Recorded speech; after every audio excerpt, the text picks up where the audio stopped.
we made it to Africa. This is a pretty special trip for Zach and I. I can't believe I'm standing on the banks of the Nile. So stoked to be here right now. For our last international trip, Colombia turned over the reins to us and said, where do you want to go? So Lauren and I basically spun a globe, and then what we decided upon together was Uganda. First day in Africa, we did a safari, and we drove around the park looking for wildlife, which was not hard to find. The park was totally abundant. Everywhere we went, we saw animals.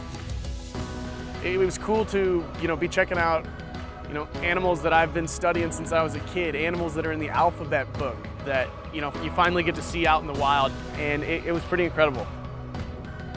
Just seeing all of these animals kind of in motion, we see photographs and video and all those things, but to actually see these animals living and being and moving in real life, that was definitely the highlight for me.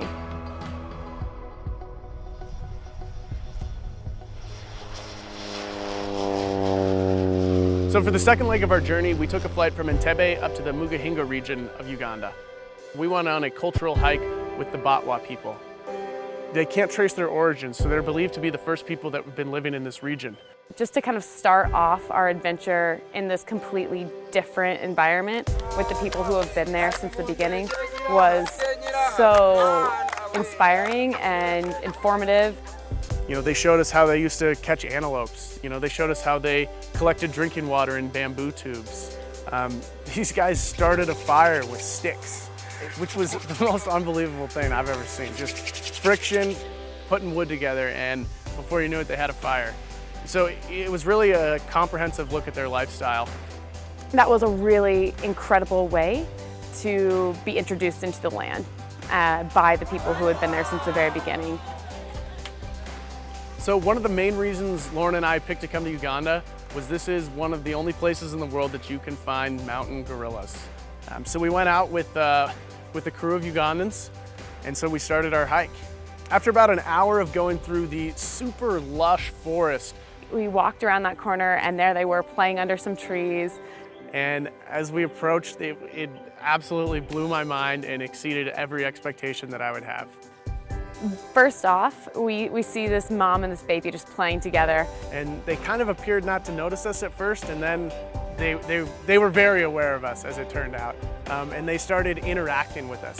And they're running around chasing some of our guides, trying to grab cameras. It was hilarious.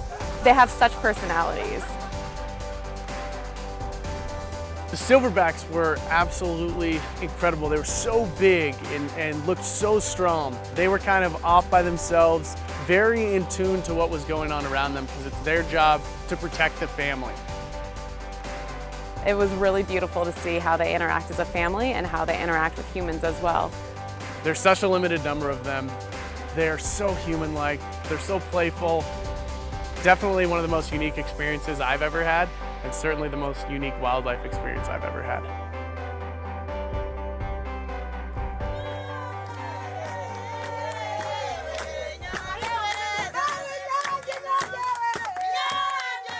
We did this trip justice. I didn't just visit, but we traveled. We saw, we interacted, we learned, and we grew.